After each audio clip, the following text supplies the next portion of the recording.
This is the WHTC Morning News with Gary Stevens on 99.7, 1450 WHTC and WHTC.com. Welcome back to the WHTC Morning News for this Tuesday, February 8th. Tuesday mornings, we catch up with what is going on in Washington with one of the two men who represent the Lake Shore in the U.S. House. He is U.S. House Representative Fred Upton of St. Joseph, joining us via the Zoom connection this morning. Fred, good morning. Hope all is well in what looks to be a sunny D.C. Well, it is. The sun is up, and I'm going to have to figure out a different angle with that sun coming through the window. But, you know, we do move to daylight savings time in another month or so. Yes, we mentioned that because when the legislation was passed a few years ago, you were one of the co-sponsors of it. So, you know, we keep that in mind. Let me ask the question that's, I'll do this once a month until you formally announce it. Are you running for re-election? Good question, but not the day to answer it yet. So give me a few more times. Okay, we'll keep on it because obviously the new 4th congressional district may pit you against fellow incumbent Republican Congressman Bill Huizenga of Zeeland, and so we'll just keep on asking that question. Bill's already tossed his hat in the ring trying to get a 7th term. You are in Washington and the U.S. House set to discuss a stopgap funding bill this week. House Majority Leader Steny Hoyer said on Sunday the body looks to avoid a government shutdown as work is done on an overarching spending proposal, and told MSNBC the chamber would likely pass a continuing resolution to give negotiations a little more time. I think you said only 4 sessions between now and the expiration of the continuing resolution. I think kicking the can down the road might be the only thing you guys can do in the House right now. Well, I tell you, it's so disappointing. Remember, the fiscal year ended September 30th. So here we are, really, it's mid-February, months down the road, and we still have not had serious negotiations between the House and Senate leaders, Republicans and Democrats, or the White House in terms of getting the fiscal year 22 budget done, which started October 1st. So we've had to resort to these stopgap measures. It's likely, because the Democrats have a majority in the House, that'll narrowly pass this afternoon, kicking the can down the road, using your words, until March. And guess what? When that March date comes, I think it's March 11th or so, guess what's going to happen? We're probably going to have another one. So most Republicans, I think, today are saying enough already. Get to the table, get the pizza and beer or Coke, whatever it is. Sit down. Let's figure this out. Let's make sure that we have enough money for defense. Let's make sure that, you know, certain areas of the budget are protected. And then let's move forward instead of, here it is, vote for it or shut down the government. So at the end of the day, I do expect that what Steny Hoyer said over the weekend is right, because they have the votes. But I think you're going to see most of the Republicans, if not all, end up voting no, sending it to the Senate. And the Senate will play this trapdoor issue for maybe a little while. They probably aren't going to pass it till next week, just so that you can ask the question again next week. Yeah, I have a funny feeling we're going to have to do this. Before I go any further, we had a listener ask to get your comments about a bill that is now law. It's part of the infrastructure package that was signed into law by President Biden.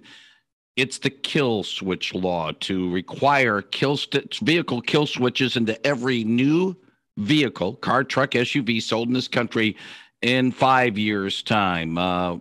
Some say this slipped through the cracks. Others say, hey, it's a well-meaning bill that might have some ramifications. Is it a fait accompli, or can something be done? Because some say that the kill switch bill, the vehicle kill switch, could be used good, but also be used on a bad side as well. Well, this was part of that bill. What it is we're gonna require breathalyzer tests on all new vehicles built in 5 years, and we've had some pretty serious deaths. For sure. In fact, I heard even this morning some news about yet another drunk driver killing a pedestrian along the road. So, it's a cheap invention. It's going to add about $1 or so to the cost of a car, but the driver is going to have to show that he or she is not impaired to be able to start it. So we didn't have any hearings. I would have liked to have hearings. It would have been a bill before our committee. Our chairman apparently decided not to move forward on that. So it was part of the bill in terms of a new safety requirement. And, when I pushed for new safety requirements, particularly on tires, you might remember we had over 100 deaths because of the Firestone tire issue when I chaired the oversight subcommittee back in the 90s. We had a lot of hearings. We got to the bottom of it. We figured out what was wrong.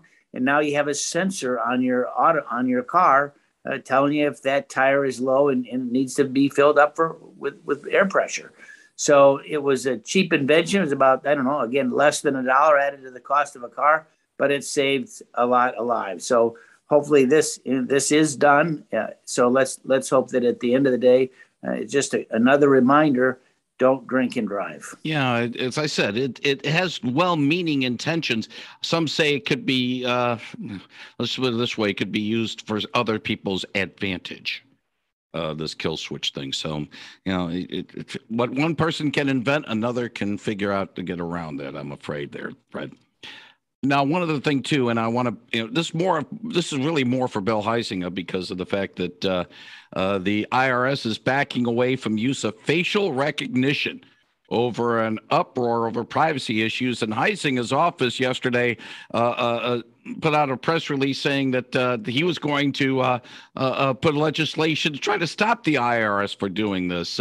Facial recognition has become a very somewhat of a hot topic in Washington and other circles. Well, it's I think it's an effort. First of all, it's on hold. I saw just in the last day or two now the IRS has backed off on the proposal. A little bit hard with a mask, to do facial recognition. I've got a mask in my pocket for when I get up to Capitol Hill for the rest of the day, but that's a little bit hard. But I think it's an effort to combat fraud and abuse, whether it's taking someone's social security numbers or birth dates, doing a whole number of different things. I think it's, I would hope that it would be voluntary, not a mandatory program. But there's real issues with it that need to be vetted, and that hasn't happened at this point. And finally, this past Friday was World Cancer Day, and you were part of an effort to relaunch the Congressional Caucus on Deadliest Cancers. Well, this is a big issue. In fact, a little bit later this morning in the Health Subcommittee, which I serve, we're going to be having our first hearing on Cures 2.0. In other words, looking forward to the future with bipartisan legislation, using real-world evidence, using the internet, using more broadband, telemedicine, all those different things. It's going to be a fascinating hearing for much of the day today as we explore this. And obviously, the goal is to really reduce the number of cancers. And I'm glad to be part of that bipartisan effort. Yeah, it's certainly, the effort to try to stop. We talk a lot of talk about got to do something about COVID. We got to do something about AIDS of a generation ago. Cancer is still the big killer. And, we're making progress, but when it's still around. Well, it is. And tell me a family that isn't impacted by it. Mine is. We've got survivors and folks that have died of cancer. So in my family, but I'm no different than anybody else. We need a concentrated effort on this. And I'm willing to join any effort, certainly a bipartisan one, to try and reduce the number of cancer deaths. The president proposed last week reducing it by 25%, I believe, over the next 10 or 20 years. Let's get that goal done. He is Fred Upton. He joins us Tuesday mornings to talk about things going on in Washington on the WHTC Morning News. As always, Fred, thank you very much for your time. Hope all goes well in Washington. And if all goes well on both of our parts, let's do this again next Tuesday morning. If we don't have a shutdown, I'll be back in Michigan doing this with you on Tuesday. Look forward to it as well. Fred Upton on 99.7 and 1450 WHTC.